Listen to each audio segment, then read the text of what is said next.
Isang magandang umaga po sa inyong lahat at ngayon po ay nandito na naman kami sa Pinunlang Pichay at ita-transfer na po namin doon sa nilinisan namin at inisprehan namin noong 3 weeks na ata, no? 4 weeks na po. Tapos ililipat namin dito, ilalagay namin dito, dadalhin na lang po namin doon. At tara po at samahan po ninyo kami ngayong araw na ito.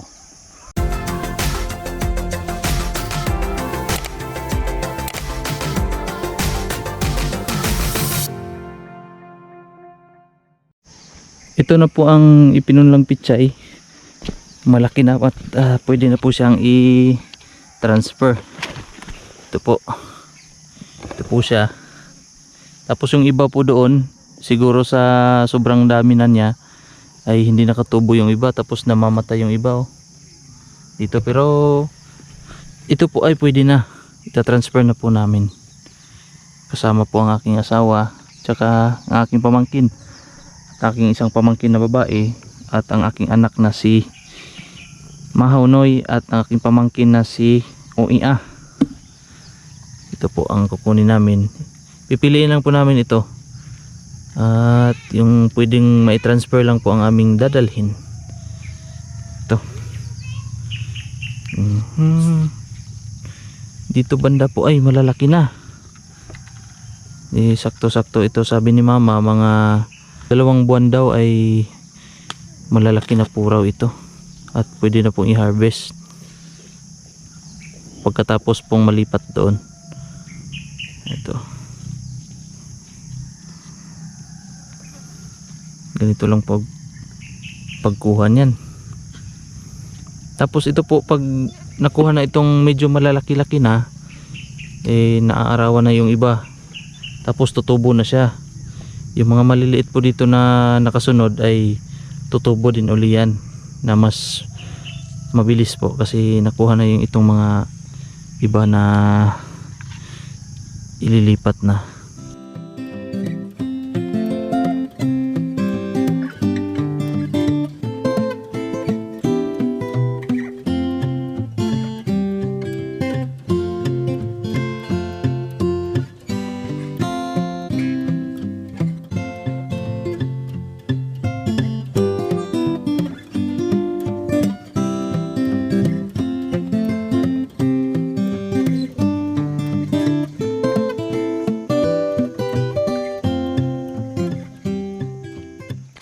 Lilipat na po kami doon at ita-transfer na po namin itong nakuha namin dyan sa punlaan, ita-transfer na namin doon sa aming pagtataniman.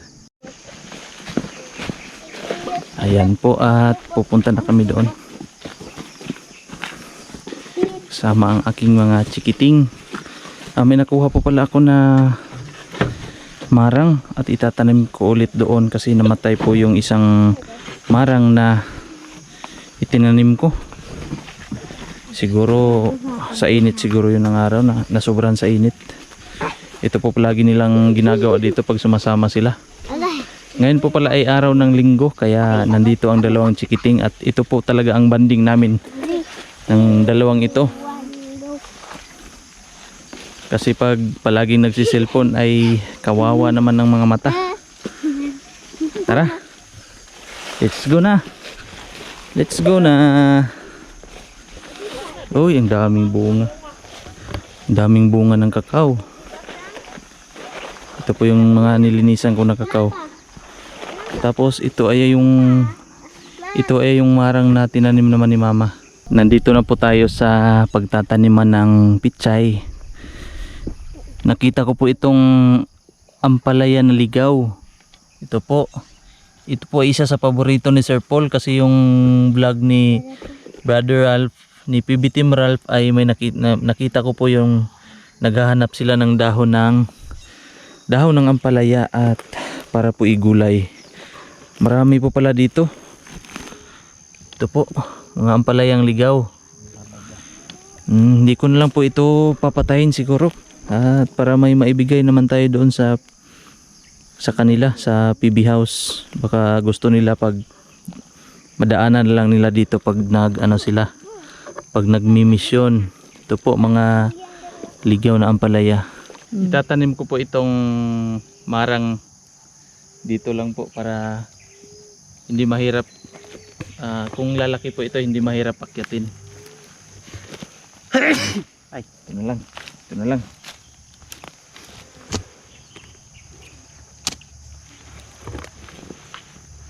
Sana mabuhay to, di tulad nung isa na namatay.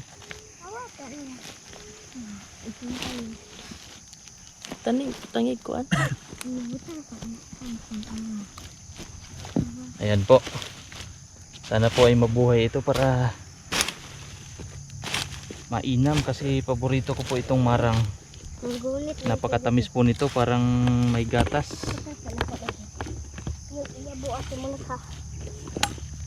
Tapos lagyan lang natin ng tanda, palatandaan. Baka putulin ni Justin, putulin ni Pululoy, tsaka ni Uia, tsaka Mahaunoy. Yan. At mabuhay ka sana. Ito na po ang mga pichay. Ililipat ko na ito. Malaki-laki rin po itong tataniman. Tapos nilipat ko lang dito. Maganda po ito kasi umulan po kagabi. Kaya magandang magtanim. Ito lang po.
Malapit nang maubos.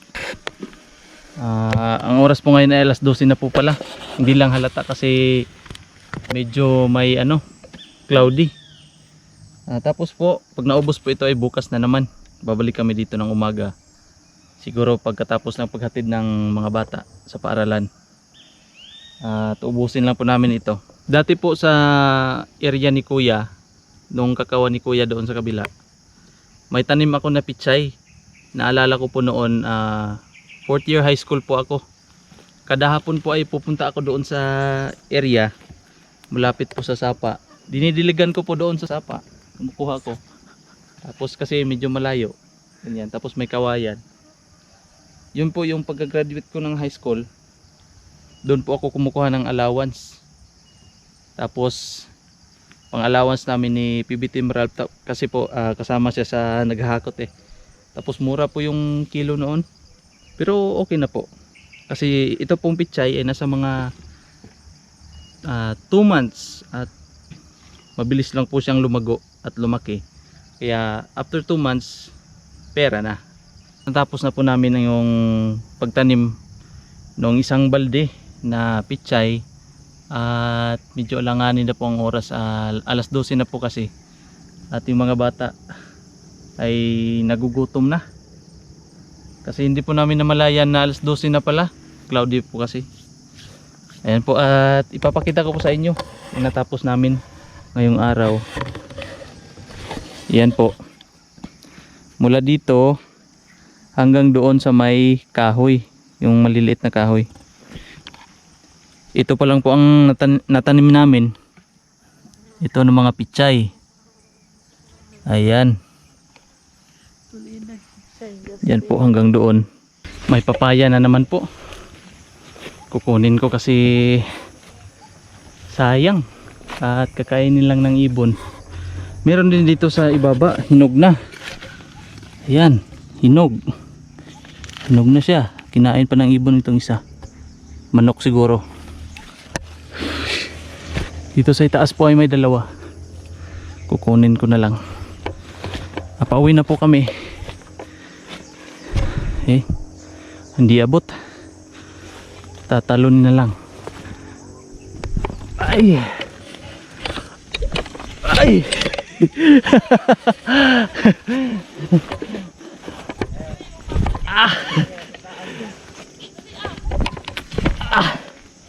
Ayan, nakuha ko po. Meron po ditong isa. Malapit na mahinog. Masarap po ito sa sausaw sa suka. Kukunin ko na. Bago. Akoy! Dagang-giganti ko ng gawas. Aman. Pero ang gigunitan kay JJ mo. Pwede na, ganti ko na. Ito na po. Masarap itong isawsaw sa suka na may sili. Suka lang na. Yan. Yun po ay hinog na kasi. Kaya pwede nang kainin diretso yan. Bubuksan natin ang papaya. Ito po ay galing doon sa taas. Yung kinuha ko kanina. Hinog na kasi ito. Ilan tayo? 1, 2, 3, 4, 5. Hatiin na lang natin ito sa 5. Patra. 4. Sige. 4. Oops. Yan. Oh. Iya, manipat ko. Wow. Yummy. Kaya Justin ang isa.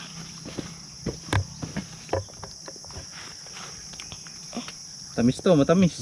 May Ay, gutom na ka no.